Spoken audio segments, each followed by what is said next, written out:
자동차와 로봇, 이 두 가지 키워드의 공통점은 무엇일까요? 아마도 우리 생활 속에 녹아있는 스마트한 기술이라는 점이 아닐까요? 이번 시간 우리 학생들은 작은 로봇을 통해 자율주행 자동차의 원리를 배워본다고 합니다. 스스로 길을 찾고 장애물을 감지하는 첨단 자동차의 기능을 직접 프로그래밍 해보는 시간. 학생들의 실력을 특별한 소프트웨어 수업 속에서 확인해 보시죠.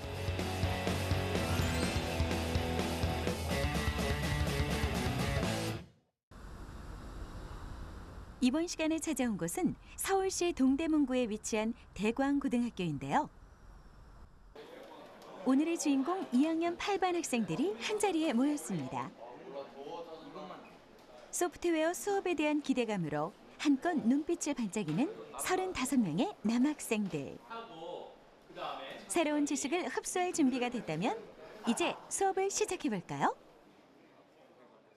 자, 오늘은 이제 피지컬 컴퓨팅이란 주제를 가지고 수업을 할 건데요. 여러분들 이 피지컬 컴퓨팅이란 개념이 뭔지 잘 모르잖아요. 이 개념부터 시작해서 오늘 다 배우게 되면 우리 간단하지만 자율주행 자동차 이 주제를 가지고 저절로 움직이는 자동차 그런 것까지 쭉 만들어 보는 수업을 가지도록 하겠습니다. 오늘의 수업 주제는 자율주행 자동차 이해하기. 자율주행 자동차란 운전자가 브레이크, 핸들, 가속 페달 등을 제어하지 않아도 도로 상황을 스스로 파악해 자동으로 주행하는 자동차를 뜻하는데요. 주요 기능으로는 차량 간 거리 유지 기능, 차선 유지 기능, 자동 주차 기능, 그리고 설정 속도로 정속 주행하는 기능 등을 들 수 있습니다. 이러한 기능을 구현하기 위해선 각종 센서 기술이 필요한데요. 학생들에게 주어진 미션이 바로 자율주행 자동차의 원리를 탐색하고 프로그래밍으로 자동차의 기능을 구현하는 것입니다. 종래에는 학생들이 컴퓨터 하면 그냥 우리가 알고 있는 컴퓨터, 그냥 데스크탑, 노트북, 그리고 그 안에 있는 프로그램 이 정도만 알고 있어요. 그런데 이것이 실생활에는 어떻게 활용이 될지, 요즘에 유행하는 무슨 사물 인터넷이나 이런 곳에 어떻게까지 확장되는지를 오늘 경험할 수 있는 그런 기회가 될 겁니다. 디지털 신호의 상호작용을 물리적인 도구를 통해 확인할 수 있는 피지컬 컴퓨팅. 알고리즘을 설계하고 프로그래밍한 결과를 곧바로 알 수 있는 피지컬 컴퓨팅은 코딩 교육에 효과적으로 활용되고 있는데요. 학생들이 이번 시간 피지컬 컴퓨팅을 구현하며 자율주행 자동차 코딩에 사용할 핵심 도구는 바로 햄스터 로봇입니다.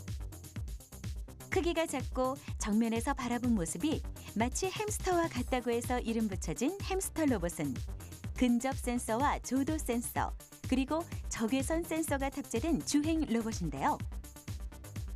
이 앙증맞은 로봇이 어떻게 움직이게 될지는 우리 학생들의 코딩 실력에 달려있겠죠? 자, 이제 한번 연결해 봅시다. 본격적으로 연결해 볼 텐데 이제는 여기에 있는 거를 켜세요. 이렇게 띡 키면 여기, 그리고 블루투스 그 조그만 거 있지? 이거요. 요거 연결하세요. 이거 컴퓨터에. 햄스터 로봇을 컴퓨터와 연결하는 학생들. 연결이 제대로 됐다면 컴퓨터 화면에 햄스터 로봇이 인식되었다는 표시가 뜨는데요. 다음은 구동하고자 하는 프로그래밍 언어를 설정합니다. 학생들이 선택한 프로그래밍 언어는 블록형 언어인 스크래치. 이제 햄스터 로봇은 학생들의 명령을 수행할 준비가 완료됐습니다. 자, 먼저 그러면 거기에 있는 기본 명령어 블록부터 한번 좀 사용해 보도록 하죠. 처음에 여러분들 녹색 버튼 누르면 움직이게 할 수 있는 거 알죠? 그러면 녹색 버튼 누르면 조금씩 1초간 움직이기, 또 녹색 버튼 누르면 한 2초간 회전하기, 이런 거 한 번씩 해보세요. 그래서 실제로 움직이나.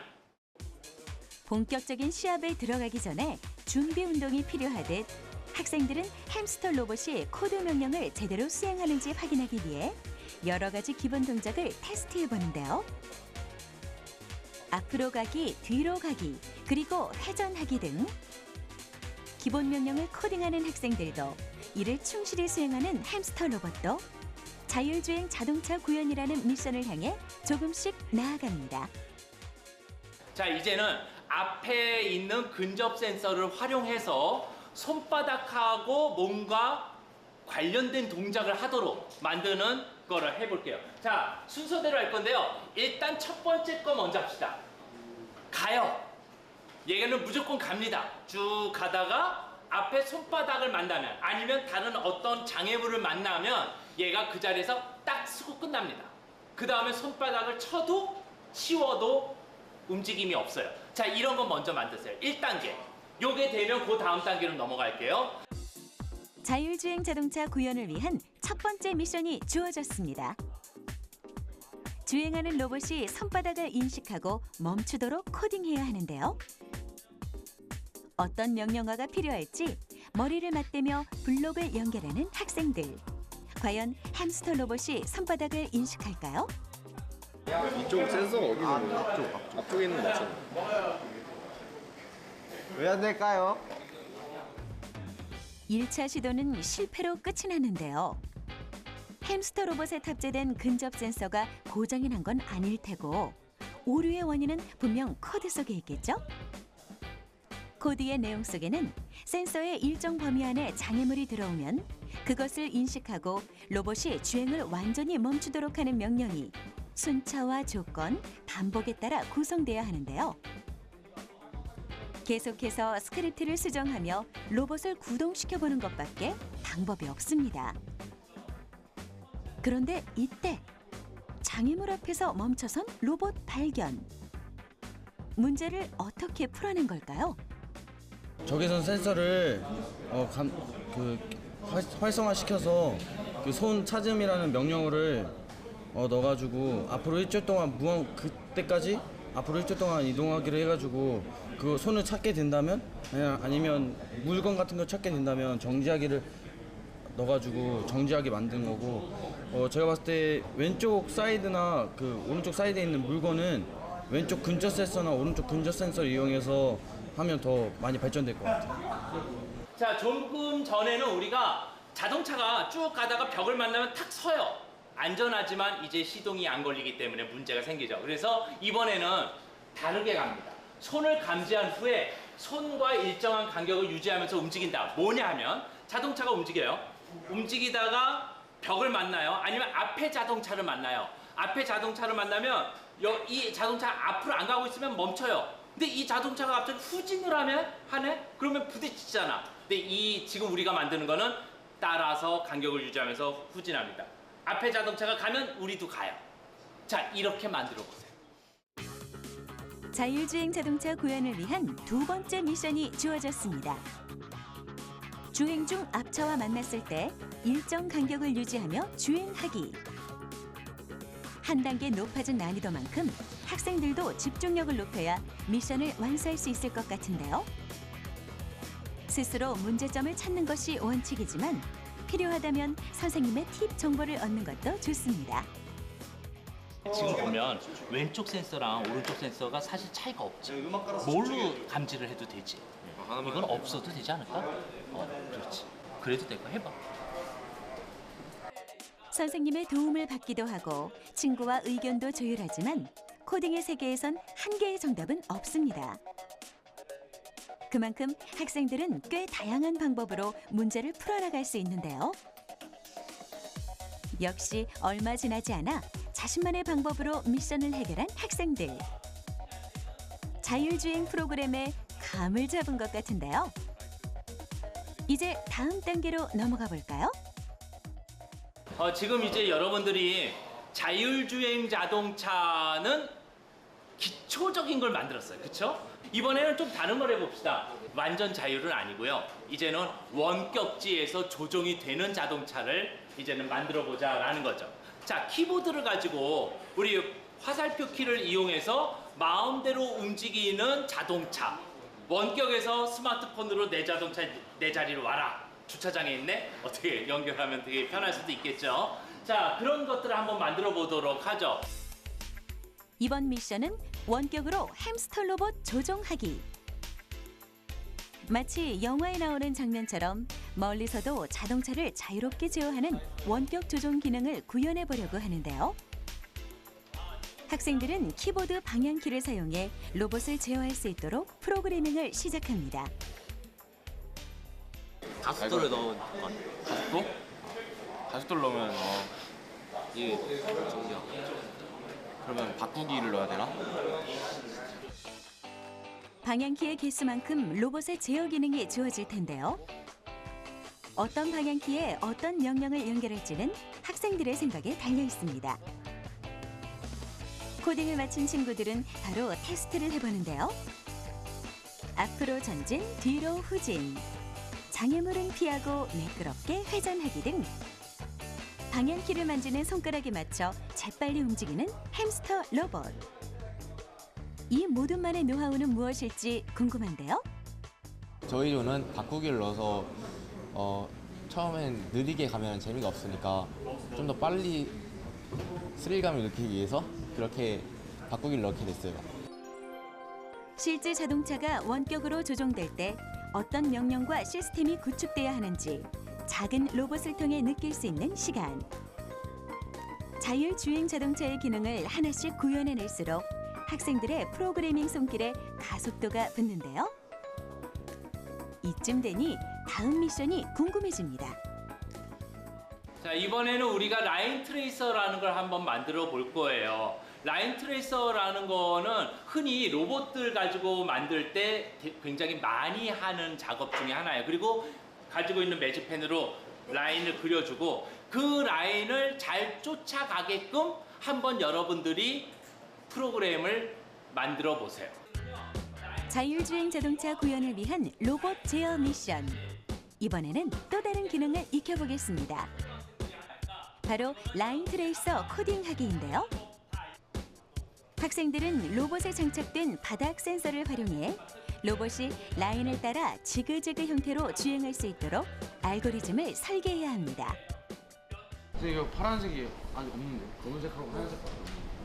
이거 검정색 없으면 그걸 한번 테스트 해봐야지. 일단 검정색으로 해봤을 때 파란색이 되는지 안 되는지, 아니면 꼭 색깔 말고 이것은 여기서 마련해 준 거잖아. 마련해 준 거 말고 다른 쪽으로 감지할 수 있는 블럭 없는지 또 찾아보고 해서 이리저리 확인하다 보면은 제일 너가 구현하고 싶은 거, 제일 맞는 걸 찾을 수 있을 거야.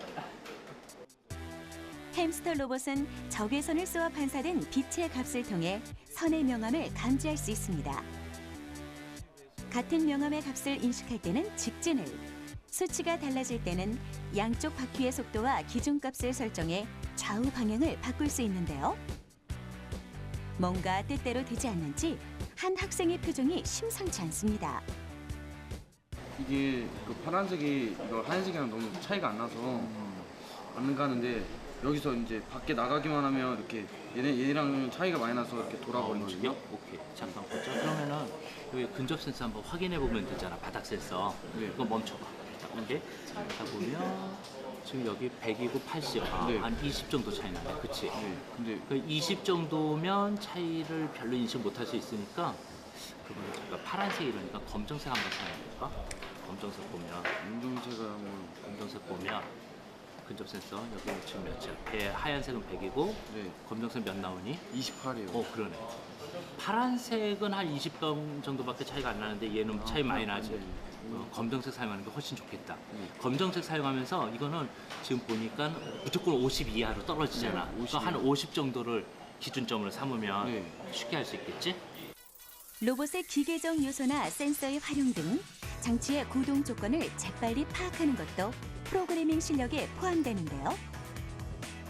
명암의 구분이 확실하도록 색을 바꾸고 센서의 반사값을 재설정하자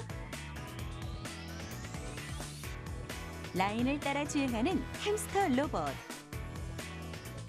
프로그래밍 성공입니다.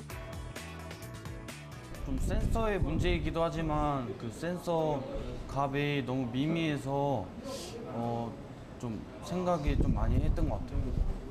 해결하니까 좀 어떤 것 같아요? 해결하니까 센서 값이 변하는 게 너무 신기했고 이런 색은 이런 값이 나오고 저런 색은 이런 값이 나오는 게 너무 신기했어요. 라인의 한쪽 경계를 따라 주행하는 방식부터 일직선으로 주행하다 로봇이 라인을 벗어날 때 방향을 전환하는 방식까지. 학생들이 고민한 만큼 다양한 알고리즘의 라인 트레이서가 완성됐습니다. 평소에 정보 시간에 배웠던 것들을 실제로 할 수 있어서 되게 신기하고 특별한 경험이었던 것 같고요. 앞으로는 이 햄스터로스로 연습을 더 한 다음에는 더 좋은 기계들로 직접 해보고 싶은 마음이 생겨서 좋았던 기회였던 것 같습니다.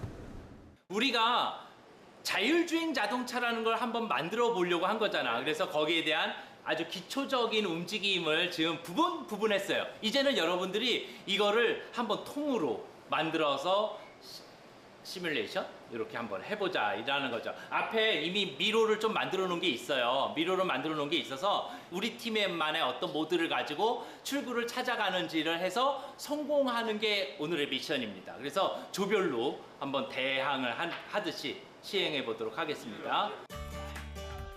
드디어 오늘의 최종 미션이 주어졌습니다. 학생들은 지금까지 다진 실력을 발휘해 자율주행 알고리즘을 프로그래밍 속에 녹여내야 하는데요.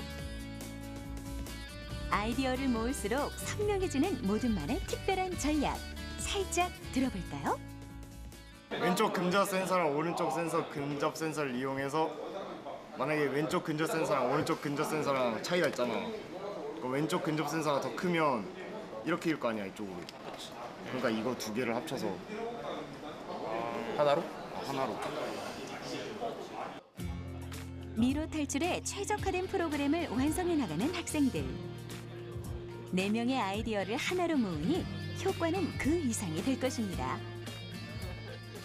알고리즘을 짤 때 그 친구들 모든 의견을 보완해서 근접 센서의 차이에 의해서 이게 꺾여지는데 오른쪽 근접 센서가 크고 왼쪽 근접 센서가 작으면 이쪽으로 틀고 오른쪽 근접 센서가 왼쪽 근접 센서보다 크면 이쪽으로 틀게 해서 이 차를 가면 벽이 있으면 이렇게 각도의 차이에 따라서 꺾겠습니다. 남은 것은 실전뿐.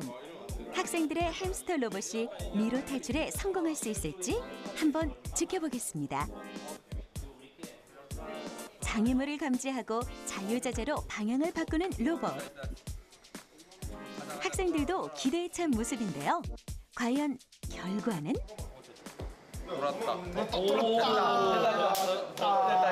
근데 저기야.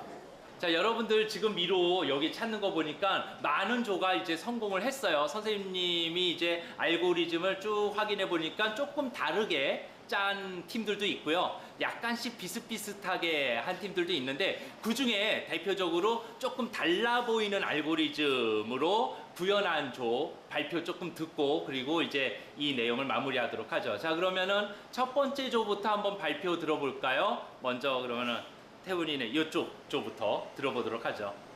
네, 저희 조 알고리즘 어떠냐면 우선 길이 막혀 있는 경우의 수를 3가지로 정했는데 일단 앞부분은 다 막혀 있고 3가지 모두 그리고 왼쪽이 막힌 경우와 오른쪽이 막힌 경우 그리고 둘 다 막혀 있는 경우를 해가지고 경우의 수를 셌어요. 이제 처음에 이제 기역자로 막혀 있는 경우에는 앞으로 가다가 왼쪽을 돌아서 없을 경우엔 그냥 가고 만약에 반대 기역자로 막혀 있을 경우에는 가다가 이제 또 막혀 있으면 180도를 돌아간 다음에 빠져나가거나 또 마지막으로 다 막혀 있을 경우에는 그 상태에서 또 한 번 더 도른 다음에 왔던 길을 다시 반대로 가는 알고리즘으로 그렇게 프로그램을 했습니다. 일단 저희는 근접 센서를 이용해서 알고리즘을 짜봤는데요. 맨 처음에 회전을 할 때는 오른쪽 근접 센서의 값이 그 왼쪽 근접 센서의 값보다 큰 경우에는 오른쪽 그 바퀴를 더 많이 회전시켜서 왼쪽으로 이동하게 했고 그 같은 방법으로 오른쪽 근접 센서보다 왼쪽 근접 센서의 값이 더 크면은 왼쪽 바퀴를 더 많이 회전시켜서 그 오른쪽으로 가게 했고요. 가다가 그 장애물에 막혔을 때는 그때 왼쪽으로 반바퀴를 회전해서 빠져나가는 형식으로 알고리즘을 작성했습니다. 미로 탈출이라는 동일한 환경 속에서 서로 다른 알고리즘을 선보인 학생들. 학생들이 사고하는 방식과 이치에 맞게 판단하는 힘은 문제 해결이라는 결실을 이루어냈는데요. 나의 생각을 컴퓨터의 언어로 표현하고 현실로 구현해내는 것. 이것이 바로 프로그래밍의 묘미가 아닐까요? 오늘 피지컬 컴퓨팅을 하면서 뭐를 여러분들이 하나를 얻어갔으면 좋겠냐면 기본적으로 우리가 컴퓨터만 가지고 그 안에서만 막 뭔가를 했었잖아. 그런데 이게 우리 실생활로 어떻게 적용되는지 진짜로 우리가 움직이는 거 오늘 다 봤죠? 이런 것들처럼 실제로 실생활에서 얼마든지 응용할 수 있는 방법이 있다. 소프트웨어를 그렇게 활용할 수 있다라는 정도는 알아뒀으면 좋겠어요. 오늘 여러분들 여러 가지 활동하느라고 수고 많았습니다. 자, 우리 자축하는 의미에서 박수.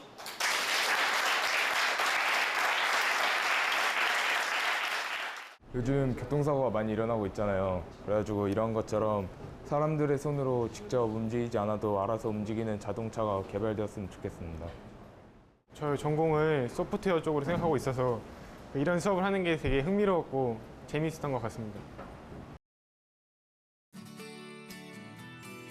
피지컬 컴퓨팅을 이해하고 간단한 프로그래밍으로 배워본 자율주행 자동차의 원리. 학생들은 끊임없이 생각하며 문제를 여러 가지 방법으로 바라보는 시각을 넓힐 수 있었는데요.